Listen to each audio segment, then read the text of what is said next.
Good morning, students. On behalf of JKILS, myself, Dr. Jyotish Kheleti, welcome you all. This lecture is primarily to show you the format part that can be prepared well in advance. क्या आपको पता है जितने भी hotel हैं, hotel उसमें 4 ही प्रकार की ग्रेवी होती है और वो ग्रेवी पहले से बना के रखते हैं। तो मैं इस लेक्चर में आधे घंटे के अंदर आपको वो ग्रेवी बता दूंगा। फिर जैसी मांग हो, कोई पनीर की सब्जी मांगेगा, कोई मलाई कोफ्ता मांगेगा, ग्रेवी को बदल बदल के आइटम डालना। तो ये जो मलाई कोफ्ता और पनीर है, ये तो है फैक्ट्स एंड सर्कमस्टेंस और जुडिशियल माइंड। और जो ग्रेवी है, जो मैं कह के जा रहा हूं सभी को कि याद रखना है, वो है वो फॉर्मेट। क्या अपन क्लियर हो गए? आप किसी भी रेस्टोरेंट में चले जाना, उससे पूछना भाई साहब कितनी तरीके की ग्रेवी है, तो आपको पता है एक लाल होगी, एक हरी होगी, एक वाइट ग्रेवी होगी और एक शायद ब्राउनिश ग्रेवी होती है। जो भी है, कुल मिला के जो ढंग के रेस्टोरेंट है, स्पेशली ढाबा जहां बिल्कुल काम 5-5 मिनट में लोग, जो चलती दुकान है, वहां ग्रेवी पहले से ही क्या रहती है, प्रिपेयर्ड रहती है। तो वैसे ही फॉर्मेट है।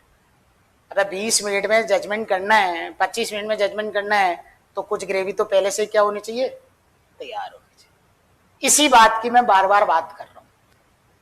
अब देखें, दिस इज एक्चुअल चार्ज जो कोर्ट में चलता है, एक्चुअल चार्ज। और ये जो टाइप्ड दिख रहा है ना भाई साहब, ये वो फर्मा है। इसका मतलब ये जो बाकी का जो फिल इन द ब्लैंक्स है, वही करना है अपने को, फैक्ट्स एंड सर्कमस्टेंस देखते हुए। अगर आपने कभी भी किसी भी कोर्ट में गए हो तो जमानत मुचलके का सेट मिलता है, तो आपको मेरी बात समझ में आ जाएगी कि कुछ चीजें तो अपने को दिमाग लगाने की जरूरत ही नहीं है और कुछ चीजें अपने को लिखनी पड़ती है। इसका मतलब क्या है, ये भी एक जमानत मुचलके का सेट ही है, आप ये समझिए। बस ये जज के पास रहता है, बाकी तो क्या स्टैम्प विक्रेता और 4 जनों से मिल जाता है, ये मिलता नहीं है क्योंकि ये कोर्ट की इंटरनल चीज है। ये रहा तुम्हारा चार्ज। हो सकता है अपन पढ़ पा रहे हैं क्या, मुझे नहीं पता। एक शीर्ष वाला आरोप, ये क्या है, किसी कोर्ट का है, इसीलिए मैंने उसकी प्राइवेसी को मेंटेन किया। कोर्ट का नाम दिख रहा है, राजस्थान वर्सेस, ठीक है। उसी तरह धारा, अभियोजन संख्या, दिनांक, क ख ग पैटर्न। अब जो है ये रहा फर्मा, जो मैं बार बार बात कर रहा हूं, ये अपने को याद करना है। ये अंग्रेजी में रहा, प्ली ऑफ एक्यूज्ड, वो उधर दिख नहीं रहा था ना, हाँ। और हिंदी में वो जो दिख नहीं रहा था, वो ये रहा।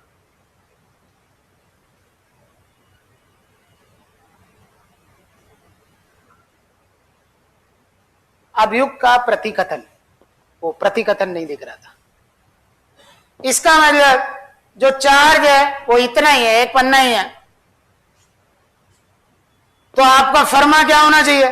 फर्मा होना चाहिए न्यायालय का नाम, प्रकरण संख्या, स्टेट वर्सेस ये, फिर अपराध अंतर्गत क्या, फिर 3 क ख ग। ये 1 हेड है। अगर 2 हेड्स हो जाए, 3 हेड्स हो जाए, तो ये खा बढ़ जाता है, ये पार्ट्स में आ जाता है 1 2 3। वो सब अपन फर्मे में सीख लेंगे। ये पहले से छपा हुआ है, यानी कि न्यायाधीश का नाम, पद, कोर्ट का नाम और ये दिनांक, जो भी फैक्ट्स हैं उसके अनुसार, सेक्शन का नंबर, खत्म बात, ग्रेवी तैयार। और मैं एक्चुअल आपको दिखाऊंगा कोर्ट का। और मैं ही नहीं यार, ये खूब मिलता है मार्केट में, सबके पास है ये रहा। अरे कई लोग चार्ज बेस में गलत चार्ज है करके आते नहीं है क्या हाई कोर्ट में, कि गलत तरीके से कर दिया, सबके पास। यानी कि 1 पेज सिस्टम सेट दिख गया आपको। उसी तरह अब आपको थोड़ा बहुत बिलीव होने लग गया होगा, हाँ यार बात तो सही है। अब ये रहा जजमेंट। फॉर्मेट देख, बिल्कुल सिंपल। ये पूरे जजमेंट के अंदर जो सबसे इंपॉर्टेंट चीज होती है वो है पॉइंट्स ऑफ डिटर्मिनेशन। आरोप वो तो हो गया सेंटर, फिर फर्मा ऊपर जाएगा, फर्मा नीचे जाएगा, तो अपने वो पैटर्न पता होना चाहिए। 4 ब्लॉक ऊपर, 4 ब्लॉक नीचे, यानी कि आइटम 10 या 9। अब फर्स्ट ब्लॉक पे बात करते हैं। कोर्ट का नाम पता होना चाहिए, पीठासीन अधिकारी पता होना चाहिए, केस नंबर पता होना चाहिए, राजस्थान वर्सेस है ना, अभियुक्त का नाम पता, वो पता होना चाहिए, ठीक है, सेक्शन नंबर, और फिर कौन उपस्थित, पार्ट 1 खत्म। फिर निर्णय, और निर्णय के साथ में क्या है, डेट। फिर ये जो पैराग्राफ बने, मैंने बताया ना 4 पार्ट ऊपर, 4 पार्ट नीचे, हर एक पार्ट का मैं आपको बताऊंगा। ये रहा, ये इसका सेंटर हो गया। बहस अंतिम रूप से सुनी गई और पत्रावली का अवलोकन किया गया। न्यायालय के समक्ष बिंदु निम्न प्रकार से है। चार्ज, ठीक है, क्या व्यक्ति ने यह अपराध किया, यदि किया है तो सजा। ये सेंटर हो गया आपका। अब उसके नीचे अभी मैं आपको पहले तो मैं जजमेंट दिखा दूं।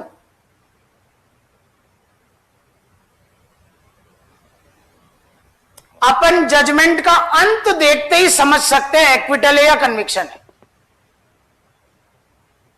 कन्विक्शन में हमेशा फॉर्मूला याद रखिएगा, 3 साइन होंगे, और एक्विटल में हमेशा 2 ही साइन होंगे, बस खत्म। अब जरा देखो इसमें कितने बार मैंने काला रंग किया है, 3 बार, तो सर ये कन्विक्शन है। क्यों? क्योंकि बीच का पैराग्राफ होगा प्रोबेशन का लाभ देना है नहीं देना, यानी कि क्वांटम ऑफ पनिशमेंट। पहला पैराग्राफ होगा एक्विटल या कन्विक्शन, पढ़ा होगा ना, हल्का सा ट्रायल पता होना चाहिए, हल्का सा चार्ज भी अपन पढ़ेंगे, हल्का हल्का जो जरूरत है।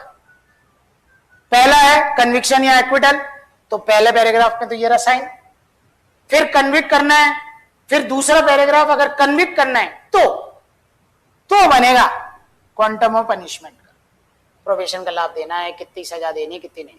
और फिर तीसरा खुले न्यायालय में इस तारीख को दिलाया गया। फंडा क्लियर हो गया। अगर यही एक्विटल होता तो ये वाला पैराग्राफ नहीं। कितने आराम से समझ में आ गया। अब ये ओरिजिनल जजमेंट है, अभी मैंने आपको साइट बताई दी है, आप खूब देख सकते। भाई मैं तो एक डेमो दिया, आप तो 500 देखो, कौन ने मना किया, लेकिन फॉर्मेट समझना है, बस इतना ही तो है। ये देखें आप, अब वही फॉर्मेट पे बात कर रहा हूं मैं। सेंटर है अपना कौन, ये रहा question mark, points of determination. सबसे पहले फर्मा बनेगा। फर्मा क्या होगा, यहां से यहां तक, फर्स्ट पार्ट जजमेंट तक, ये सीधा छपा हुआ होगा, मतलब आपने दिमाग में कोर्ट का नाम, प्रिसाइडिंग ऑफिसर, केस, स्टेट, कौन है एक्यूज्ड, ऑफेंस, कौन प्रेजेंट है, एक्यूज्ड जुडिशियल कस्टडी में है या नहीं है, judgment. First set clear. Second, APP ने चालान दिया, ऑब्लिक, ये दोनों एक साथ भी हो सकते हैं। स्टोरी इन ब्रीफ, वो क्वेश्चन से ही निकलेगा। फिर जब स्टोरी हो गई, फिर एफआईआर रजिस्टर की गई, इन्वेस्टिगेशन हुआ, उसके बाद चालान पेश हुआ, चार्जशीट पेश। फिर अपन ने पढ़ा है, चार्ज इज रेड, पूछा गया क्या तुम, है ना, एक्सप्लेन किया गया, पूछा गया, तो उसने कहा मैं ट्रायल चाहता हूं, I am not guilty and I want trial. फिर उसके बाद प्रोसिक्यूशन की स्टोरी, और इसमें प्रोसिक्यूशन के एविडेंसेस और विटनेसेस आ गए। फिर एक्यूज्ड को एग्जामिन करना है। एक्यूज्ड का एग्जामिनेशन जो 313 सीआरपीसी 351 बीएनएस है ना, वो उसका मैंडेटरी राइट है, तो एक लाइन लिखनी ही पड़ेगी कि उसको बोला गया, उसने डिफेंस देने से मना किया, या अगर डिफेंस दिया है तो वो लिखो। फिर इधर प्रोसिक्यूशन का हो गया, इधर डिफेंस का हो गया, फिर एक लाइन लिखनी पड़ेगी। सारी चीजों को और रिकॉर्ड को मैंने पेरयूज किया, और उसके बाद फिर पॉइंट ऑफ डिटर्मिनेशन, वो जो क्वेश्चन था ना सेंटर, वो यहां पे आ गया। इनफैक्ट आपको करना ही चाहिए, करना ही क्या चाहिए वो बता रहा हूं। जब आप स्टोरी बनाए, स्टोरी पढ़ेंगे ना पेपर में, सबसे पहले इसी को ही निकालना है। इसी से ही आपके चार्ज में सेक्शन निकलेगा और इसी का इसका सेंटर मिल जाएगा। तो जैसे ही सेंटर मिल गया फिर ऊपर है और नीचे, जैसे ये हो गया उसके बाद ये क्वेश्चन मार्क पे खत्म। फिर प्रोसिक्यूशन का एक पैराग्राफ, डिफेंस का एक पैराग्राफ। अब इसी के साथ अगर आप चाहें तो आर्गुमेंट भी जोड़ सकते हैं, अलग से भी जोड़ सकते हैं, और जुडिशियल माइंड, और उसके बाद ऑर्डर। कन्विक्शन है तो कितने साइन? 3, यानी कि 3 बातें। एक्विटल है तो कितनी बातें?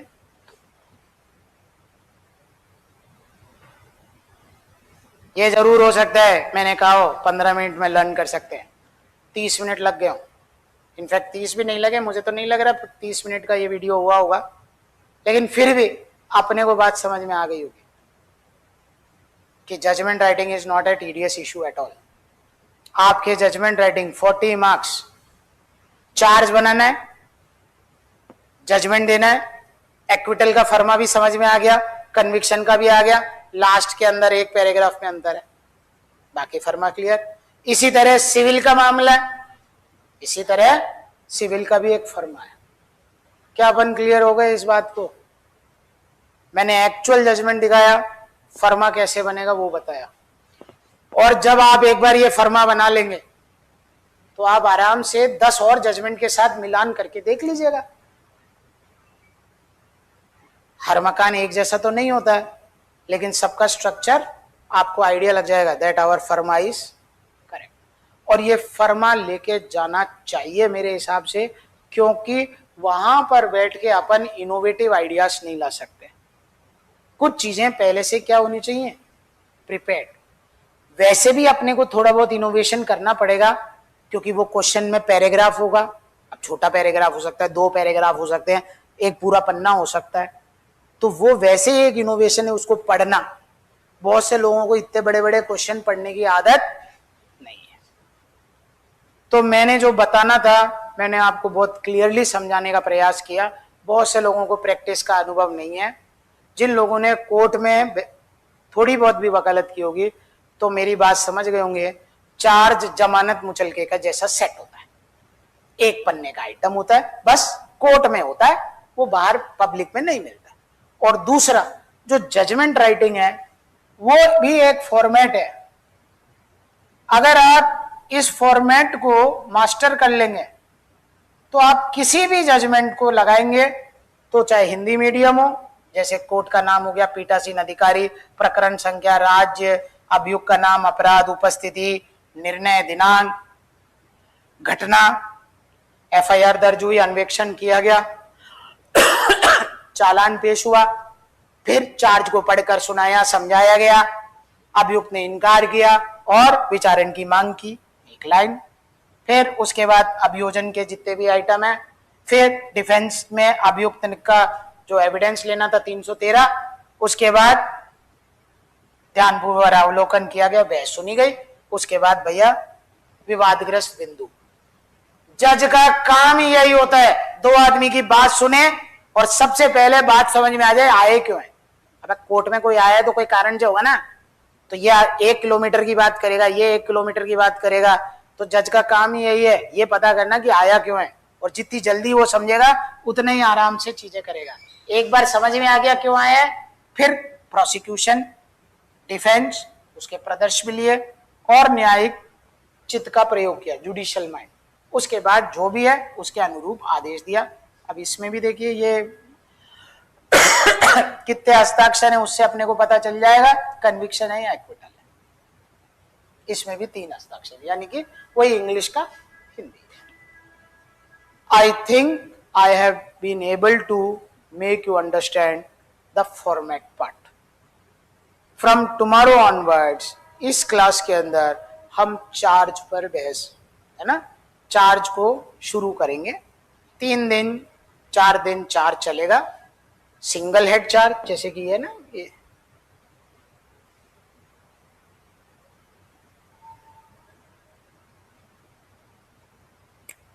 टू हेड चार्ज,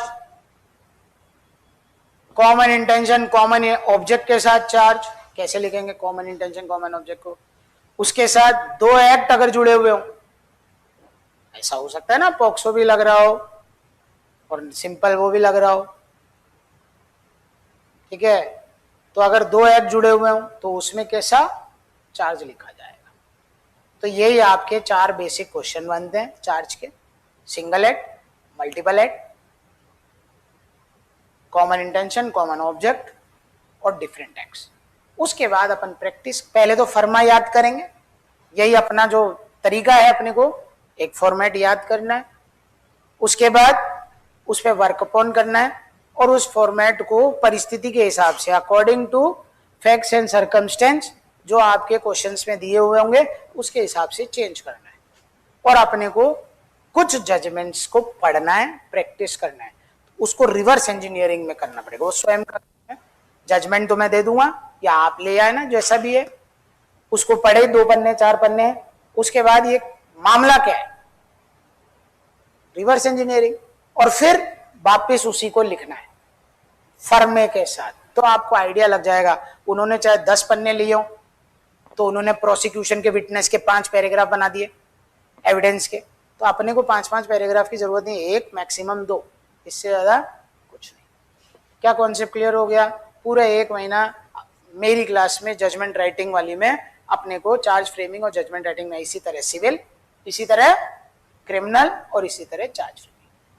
कुल मिला के अगर आप फर्मों की बात करेंगे, 1 या 2 पन्ने या मैक्सिमम 3 पन्ने चार्ज के, 2 फर्मे या 1 फर्मा जिसमें एक्विटल और कन्विक्शन, 2 पन्ने वो हो गए। उसी तरह सिविल के, यानी कि पूरा जजमेंट राइटिंग 10 पन्ने के अंदर सिमट सकता है। अरे कितना सिंपल है, समझ में आ गया? कितना छोटा हो सकता है? 10 से 12 पन्ने, यानी कि आप जितने भी नोट्स बनाएंगे वो कितने में कंडेंस हो जाएंगे? 10 में। लोग जो होते हैं, जो कैंडिडेट्स हैं जो मेरे टच में रहे हैं, 1 पन्ने का चार्ज हर तरह की प्रोबेबिलिटी लिख लेते हैं आखिरी दिनों के लिए, 1 पन्ना एक्विटल या कन्विक्शन, आखिरी के पैराग्राफ को चेंज कर लेते हैं, 2 पन्ने 3 पन्ने का वो 1 फर्मा बना लेते हैं। उसी तरह सिविल जजमेंट, टोटल जजमेंट 5 पन्ने का, और प्रैक्टिस करते रहते हैं। अगर आप प्रैक्टिस करेंगे और मेरे वो मिस्टेक्स नहीं करेंगे आप, तो definitely you will score very good marks. यहां पर क्या है, बहुत से जनों को, क्योंकि मैंने ये इसलिए बताया कि बहुत से जनों को क्या आइडिया ही नहीं होता है। अब आपको इस लेक्चर से ये समझ में आ गया होगा, it is not a big thing. अपने को 4 फॉर्मेट 5 फॉर्मेट याद रखने, उसी में सारा चीज खत्म हो जाएगा। ठीक है sir, with this I conclude this lecture. Thanks a lot.